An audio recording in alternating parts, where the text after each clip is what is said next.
This is why it is extremely important for you to fast.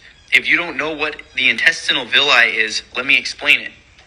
If you're in a state of consumption, your stomach villi looks like this. It smoothens. And when you're fasting, these tentacles absorb nutrients as food passes by it. So if you're in a state of consumption, you're literally not absorbing the nutrients from your food. Alright, so there's a fair amount of misinformation in this video. But let's talk about the intestinal villi. The first mistake, and it's an honest mistake, is the idea that this villi are contained in your stomach.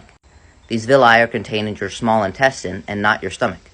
The reason for this is because the stomach is the site where we actually break down food, and it's extremely acidic, meaning we can get rid of bacteria on our food. However, the small and large intestine are the site of food absorption, and this is where these villi are present. And while this theory sounds correct, if we actually look at what happens when fasting, the villi of the duodenum showed a remarkable reduction in height within the first 24 hours of fasting.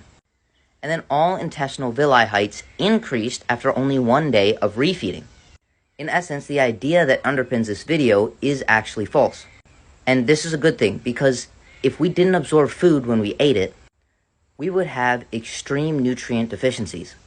It is true that some foods actually damage the villi in our intestinal tract, making it more difficult to absorb nutrients.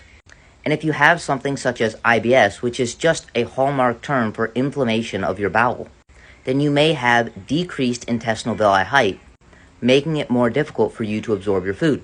This doesn't mean that eating food reduces the height of our villi. And as this study showed, eating actually increases it, and fasting is what decreases the height.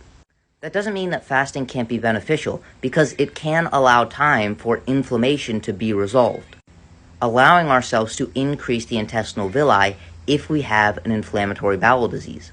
So I'm not saying that fasting is bad, but it's not going to make you a hyperabsorber of all of your nutrients. And no, eating is not bad. And if you want to learn more about how to actually take control of your health and energy, and avoid a lot of the misinformation on the internet, send me a DM to sign up for coaching.